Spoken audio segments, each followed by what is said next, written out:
faut passer par Guillaume Meurice. Oui, c'est obligé. C'est un passage obligatoire. Allons-y. Ouais, bah oui, qu'est-ce que vous les gens.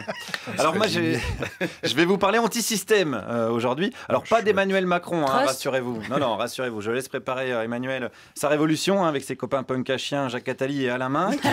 Je vais vous parler de Donald Trump parce qu'avait lieu un grand dîner à Paris pour fêter son investiture. C'était à l'hôtel Intercontinental, donc un palace, hein, donc un haut lieu de la contestation des élites. Un grand dîner organisé par Rosine Gaugy, c'est une amie de Donald Trump et elle est membre du parti américain, donc les Républicains. Elle avait invité plein de beaux mondes, il y avait Bruno Gollnisch, il y avait Robert Ménard, mais elle avait oublié de m'inviter, moi, à cette soirée. Un petit peu tête en l'air, Rosie. Alors, bah, c'est pas grave, j'y suis allé quand même. Bon, j'ai été accueilli à peu près comme un steak de dauphin au congrès des végétariens, mais j'ai quand même pu rencontrer et discuter avec Rosine. Elle connaît bien Donald, c'est son amie depuis combien de temps ?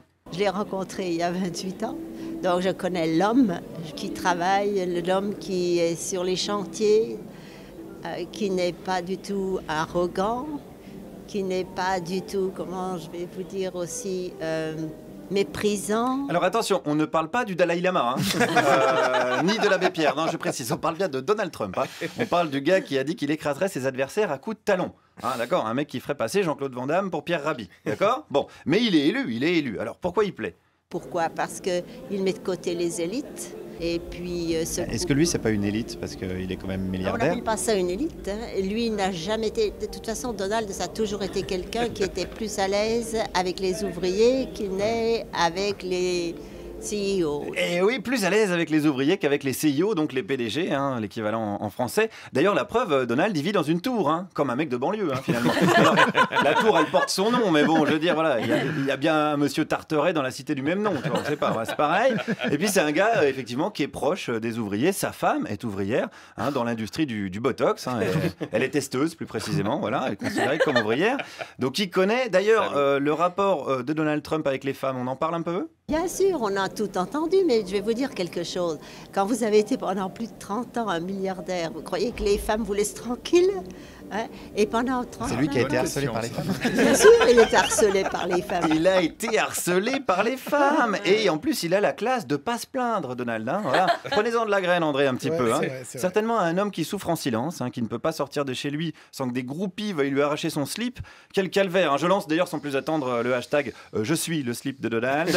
Et j'apporte tout mon soutien aux Denis Baupin, Roman Polanski, Cheb Mami. Hein, tous ces gens qui feraient bien de former le club des romantiques incompris, dont Rosine sera peut-être membre d'honneur. Vous savez, je vais vous dire ce genre d'homme qui est harcelé par les femmes. Ça, c'est la vérité. Il y a des moments où il en a assez et où il les traite. Et il pense que ce sont des femmes qui ne méritent pas le respect, et c'est la vérité. Eh bien évidemment, quand on est harcelé par les femmes, le premier réflexe, c'est quoi ? C'est de vouloir les attraper par la chatte. C'est un réflexe de survie, André.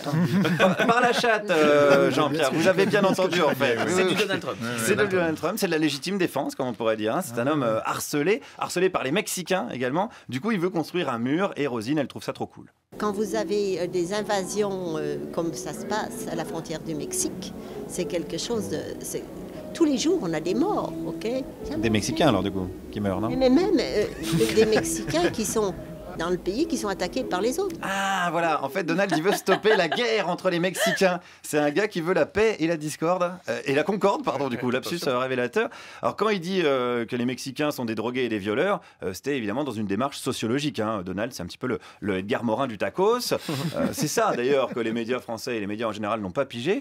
C'est pareil, quand il a dit qu'il voulait plus de musulmans aux États-Unis, vous avez mal compris. Attention, il n'a pas dit aucun musulman. Il a dit on va ouvrir les frontières, mais on va d'abord les fermer, ok ? On va fermer l'immigration. On ouvre les frontières, mais on les ferme. Ce sont, en principe, tous les terroristes sont musulmans. Voilà, en principe. En principe, hein, on pense évidemment à Andreas Breivik, hein, le néo-nazi norvégien, qui est sans doute imam en freelance.